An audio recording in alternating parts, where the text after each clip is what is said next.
So today we're going to talk about active citizenship. I think we're all going to say our names. My name is Daniel Nemi. My name's Anya Kulka. I don't know if you can hear me, but I'm Daisy.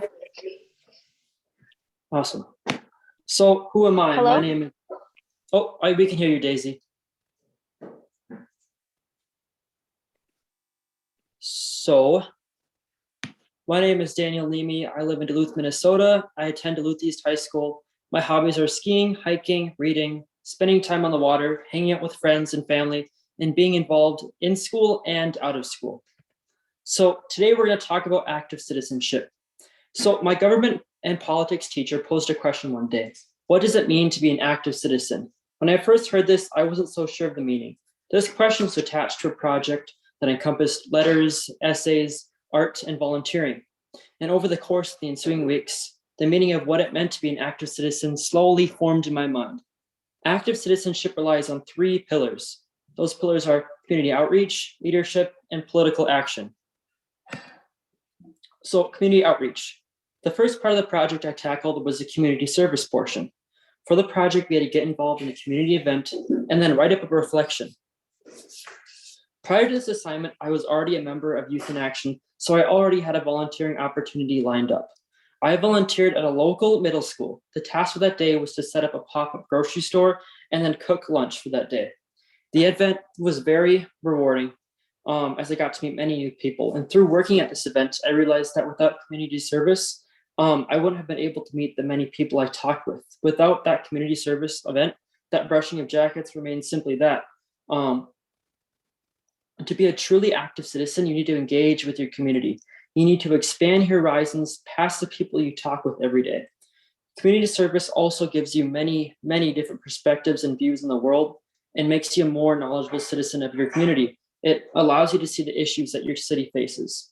So being an active citizen can also inspire others to take action, making your community a more active and involved whole. Even after this assignment, I have continued to be active in my community. For example, I volunteered at my local Salvation Army distribution center for a Christmas event. So next we have leadership. So another major aspect of being an active citizen is being a leader. Leadership opportunities are everywhere. You just need to seize the moments when they are offered. There are two different types of being a leader, as the way I see it in high school. You can be a leader in your school and then in your out of school community, or both. So the active citizen project that we had in my government class pushed my peers to be active leaders in our communities. At school, I am involved in many different clubs, from student government as shown in that top picture to robotics as shown in the bottom picture. I have a curious nature, so I tend to jump into things without a moment's notice. For my spontaneity, I have come to realize that many people overthink when they're deciding about committing to a club or a leadership activity. Thinking about a commitment to a club is a really wise choice, but from my own perspective, I think overthinking can cause you to lose out on many opportunities. Involvement in your school community is an essential part of being an active citizen, but you also need to break barriers outside of school. Broad community leadership is trickier to wield than being a school club president. Community opportunities are plentiful, but they are quicker to pass you by since there are so many people looking for that opportunity. For you to be a community leader, from my perspective, you need to know your own passions and then find a way to share them. For example, I love to ski and I love to teach and work with others. I found a position in my community that matched these two hobbies together, and I became a ski instructor. Community leadership can come in the form of volunteering at work. To be an active citizen, you need to lead. This can be through leading a school club, taking an active role in a group project, or ski teaching a group of kids at a local ski hill. Leadership and opportunities are plentiful, as I've said, but you need to take advantage of them because they pass by very fast. Another aspect of being an active citizen is political action. The last part of the active citizen project centered around political action. We all have political views that we add to conversation, and this project pushed us to research our views and those opposing us. To illustrate our views, we had to create thought-provoking art, sign petitions, send letters to local and national officials, and research heavily debated topics from both sides. Through this project, I discovered many injustices that Americans face across the country.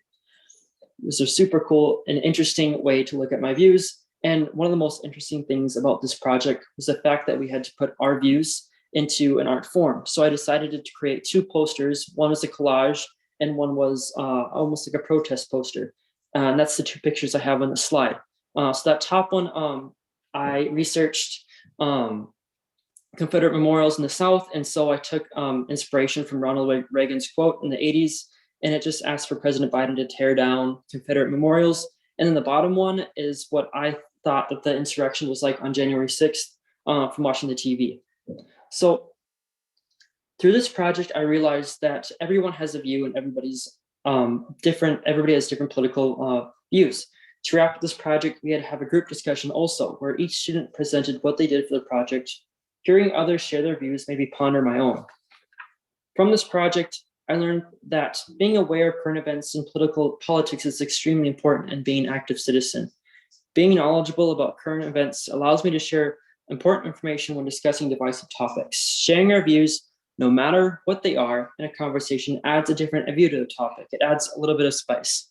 After all, when we all agree, it's kind of boring. So to wrap up, through this project, I learned to be an active citizen.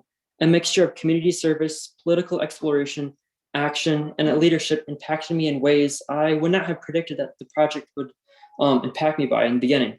The Active Citizen Project pushed me to become a better Duluthian. When thinking about active citizenship, just remember three terms: community outreach, leadership, and political action. Active citizenship is up to the individual to discern, but this presentation is what it means to me. Thank you. Okay, my name is Anya, and I just want to say really quick, Daniel, I don't have control of the slides, so if you just want to follow along, I kind of click when I'm done talking because I'm really just going to be reading off them. So, well, my name is Anya, and I'm a senior at Duluth East High School. And today I'm just going to be talking about how you can be an active citizen, and some topics I'm going to be discussing are living ethically, ethical consumerism, and how you can be an active citizen with both of these things. So living ethically, what is ethical living? Ethical living is the philosophy of making decisions for daily life that take into account ethics and moral values, particularly with regard to consumerism, sustainability, environmentalism, and wildlife and animal welfare. So how can you live ethically? If you want to, okay. The first step to ethical living is acknowledging what is ethical and what isn't, and educating yourself on such topics. For example, many clothing companies use child labor, overseas manufacturers that put workers in poor conditions, and give them minimal and unsustainable wages. Some companies that do this include Nike, Sony, Urban Outfitters, Hershey's, H&M, Shein, and other associated companies, Walmart, and more. Here are just some pictures if everyone wants to take a look at those for just a minute. Okay, you can change the slide now, Daniel. Thank you. So as you can see, these are far from ideal conditions. In fact, most situations are a lot more gruesome than this, but I did choose not to include them for that reason. And I just didn't want to kind of overstep my bounds with that kind of thing. So they are paid unlivable wages for hours of work with no rest. They are worked to the point of exhaustion, sickness, and injury, simply to provide food and places to live for their families.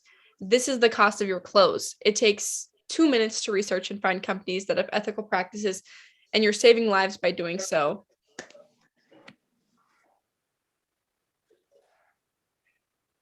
Do you want to flip it? Thank you. Ethical living also takes into account animal welfare, which is relating to animal testing and cruelty-free products. So animal testing is the act of testing a product or its ingredients on animals, which is actually more common than it sounds. Cruelty-free is a label given to products that are not tested on animals. They're not owned by companies that test on animals, nor do they sell in any country that requires animal testing, such as China or the mainland of China. Here are some companies that do test on animals. So for makeup, Estee Lauder, Clinique, Benefit, NARS, Maybelline, Victoria's Secret, a lot of those really common brands. Some ones that are a little bit more shocking include Clorox, Lysol, Windex, Tide, Comet, which is a sink cleaning product, Head and Shoulders, all these types of things. Vicks Vapo Rub and associated products. All right, so I did choose not to include pictures of animal testing. For me, it's really just difficult to even look those types of pictures up and include them. And I didn't want to overstep my bounds, like I said earlier, and share anything that I shouldn't, because I know it can be really triggering to some people, including myself, because a lot of the pictures are really difficult and graphic. But animal testing is more than just makeup being tested on animals, which is a really common misconception. It's cleaning products, testing for eye irritation, infectious diseases. It's animals being forced to ingest or be injected with products to see how they're going to react to it. Their lives are being put on the line for our benefit. And I think most importantly, I have to say it's an extremely outdated process that hasn't been updated since the 1950s. And research shows that animals are too different from humans to accurately predict human responses. So it serves no purpose in today's society. So how can you prevent this? Number one, look for the cruelty-free logo. It's always going to be a bunny. Sometimes it'll say cruelty-free below it. Sometimes it'll say not tested on animals, etc. And I do encourage you all to look into the different, you can't really read this picture here, but I encourage you all to look into the different meanings behind the different logos.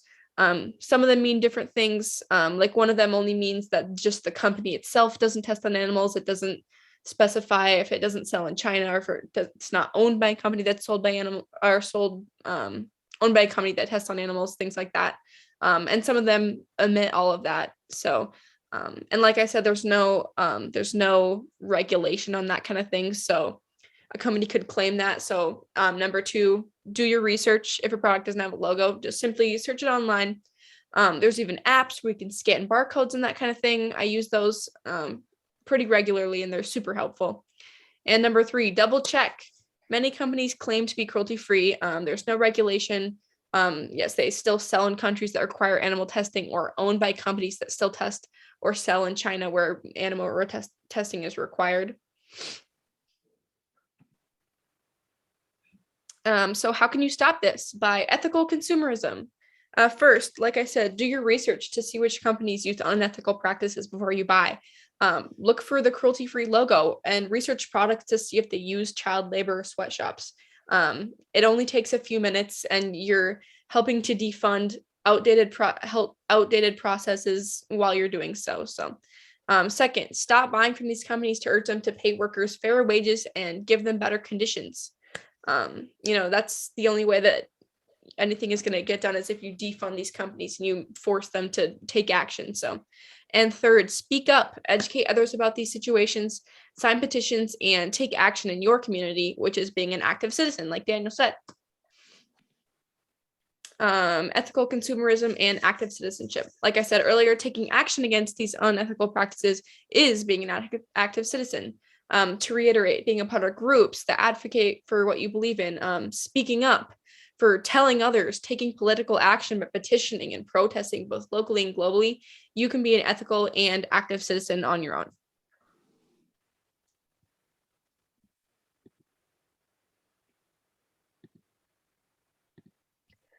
All right. Hello. My name is Daisy, and for my section of this presentation, I interviewed our local city councilor, Mike Mayo.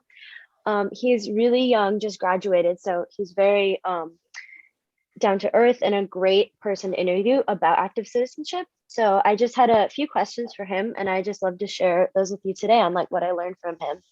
So a quick disclaimer. I had oh gosh, hang on. You just want to tap on the screen again because there's some transitions. I'm sorry. Yes, okay. So I had a wonderful recorded interview with Mike.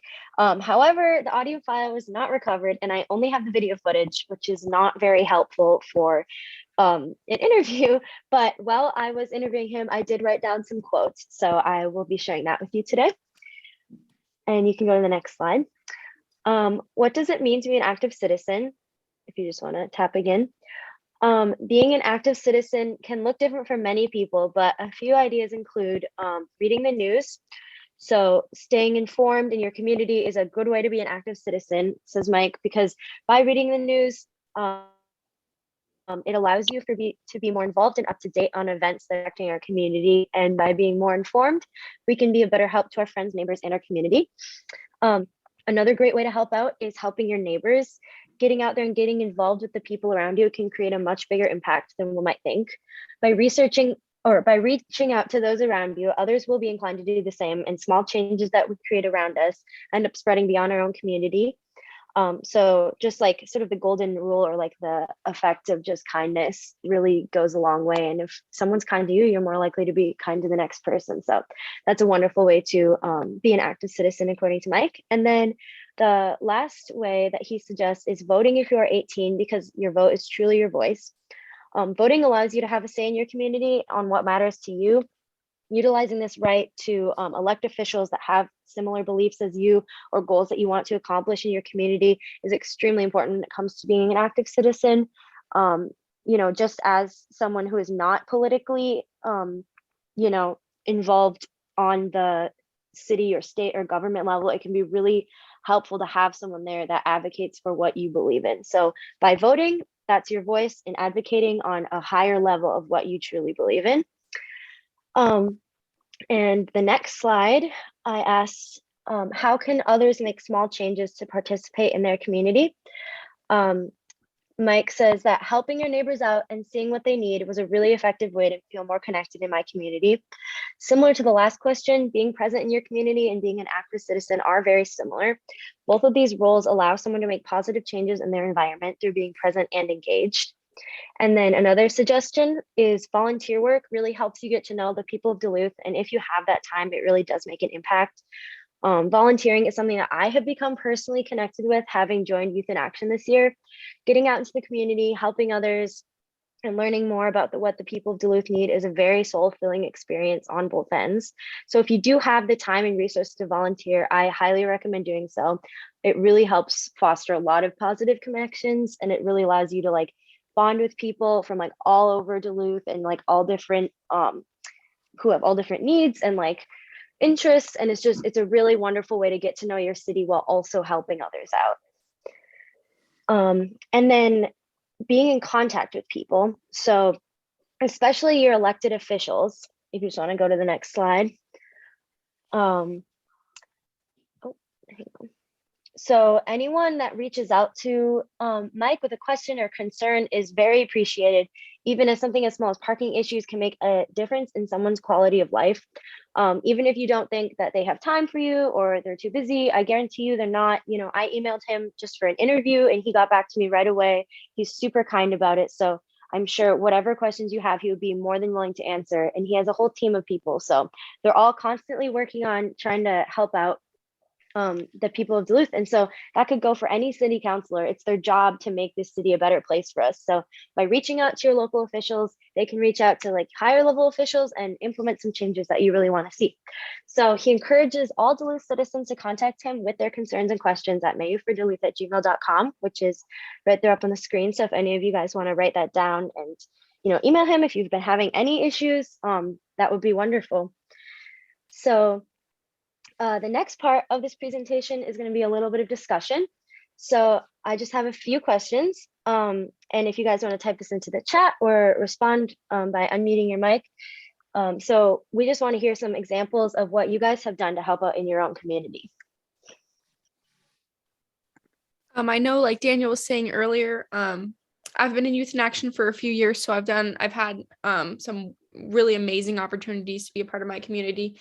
But I think by far my favorite thing was doing the Christmas present, I don't know what to call it, but little organization thing at the Salvation Army, where you would help families pick out presents for their kids, because you really got to see people in your community. You got to talk to people. You got to, find out people's needs. You got to see the wants and needs of the youth and stuff. And it was really just, you got to connect to people and talk to them more than I've done in, I think, another experience, especially since not all of us always have that. We always kind of stay in our individual groups, and especially being for myself anyway, I live in a really smaller neighborhood, and I don't really see many people outside that neighborhood. So when I get to interact with different people from different walks of life. I just thought it was really, really fulfilling for me anyway. No, I completely agree. And I was also at that event and it was super eye-opening. I just loved talking with all the people there and just getting to know their stories was super inspiring too. But yeah, even just like that only took a few hours. So like going down to your local like Salvation Army or your chum is just like a wonderful place to really get to know the people. So thank you, Anya. I'm just gonna read some of these off the chat. So distribution day is what the event that Anya was talking about. I highly recommend doing it. Just signing up for a few hours, it really, really does make a difference.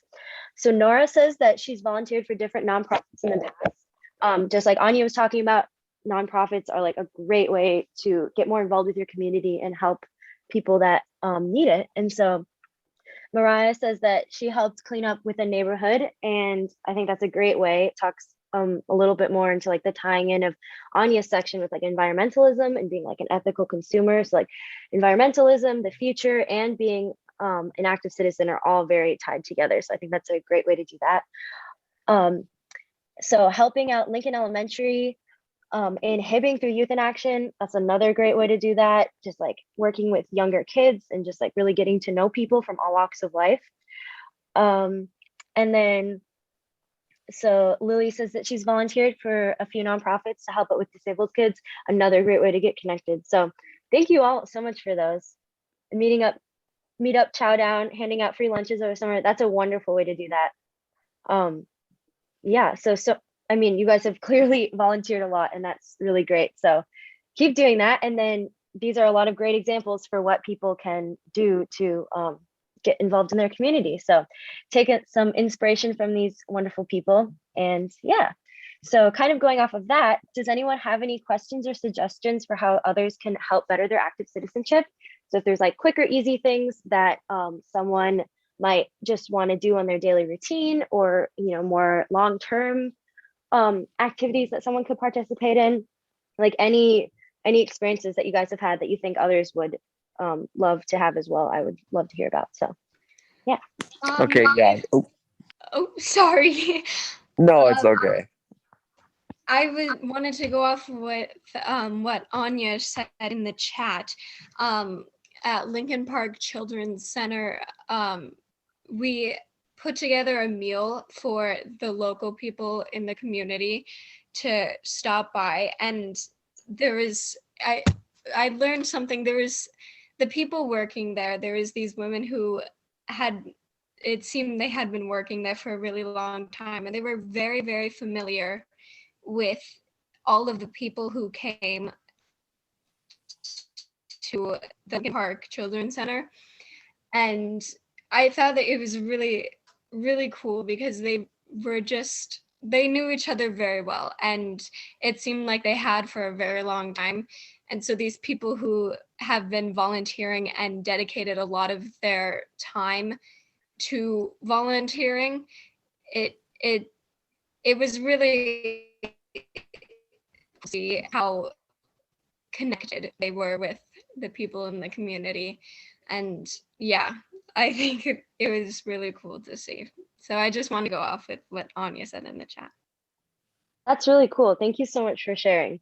I love just like getting to know people that are so obviously like well versed in what they do and passionate, and it's super inspiring to be a part of. So thank you, Mia. Sorry. Oh yeah, go for it. No, go for it. I just wanted to say one more thing. If anyone is looking for opportunities, in college or in the future, there are always things and groups like Youth in Action, and there's always going to be people that need help. I know that we live in a world that's so virtual, and when you see things online, it doesn't really necessarily feel as real. But when you help out of these things, you're actually seeing the change that you're able to make in people's lives. You're helping people. You're watching what you're doing better their lives, and they're bettering your life in exchange for that. And I just think that it's such a beautiful thing to be able to see the change that you're making. And like I said, in this world, everything feels so kind of like distant unless you're actually there. And it's just so important to be able to help and see that. Like for me, it's such a fulfilling experience. Anya, there's a question for you in the chat, so if you want to answer that. Okay. Which one was it? The What most app? recent one. What app? I have a few of them. I'll open my phone right now. There's one, just the PETA app, PETA. You can scan things. Also an app called just Cares, and it's got like a little bunny ears that stick up. And then one other called Yucca, which is YUKA. My favorite is the one that's just like the Cares one. It's easiest, and I actually like to look up things if are cruelty free, because sometimes we'll like I said earlier, things will say they're cruelty free when you scan them, but they'll be owned by companies that aren't in that kind of thing. So I was like, just to make double sure that they're not owned by a company or they're not sold in places that require animal testing. So either Google or one of those apps, and they take honestly minutes. So yeah, I definitely recommend doing that. Thank you for asking. All right. And Nora says that reaching out and finding where the need is in your community and like to find out what fits your interests and abilities is a really great idea. I was going to suggest that, but she brought it up. So that's a wonderful thing to say, because when you have a passion about something, it makes it that much easier to go out and really work for it. So I highly recommend doing what Nora suggested. And so when you get impassioned with something, and then that'll spread to the people around you, and you can just make a positive impact in your community by doing what you love. So thank you for that suggestion. That's a great one.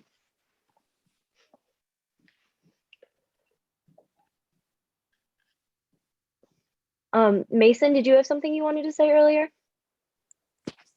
Oh yeah. Well, I was just. It's kind of funny that she was talking about Lincoln Park because I was actually there. I think I know what she's talking about. It was like last December or something, and yeah, I remember it was like a time for like it was kind of around Christmas time. I don't exactly remember. My memory's kind of eluding me, but anyway, I remember they like made a meal, and I remember I was there. They were giving away stuff that like people needed in their home. People needed. I don't know. I thought it was kind of cool. Like seeing that the people got what they got what they needed, and they didn't have to try to like work super hard. Like they just got it. Right. I don't know. No, there are lots of organizations that do similar things to that. So, I mean, just even like donating if you have the time to places, because like Mason said, like for people to have access to those like basic human needs without having to, put in a very large amount of work, similar to what Anya was talking about, how people have to work for ungodly amount of hours for very little pay. It's really important to try to provide people with the basic human needs that they can get. So yeah, places like Lincoln Park that are providing that, helping out, volunteering, donating, all super great ways to help with that. If anybody has any more suggestions, you can type them into the chat. Otherwise, I think we're gonna wrap up for me and Daniel and Anya's presentation. So thank you all so much.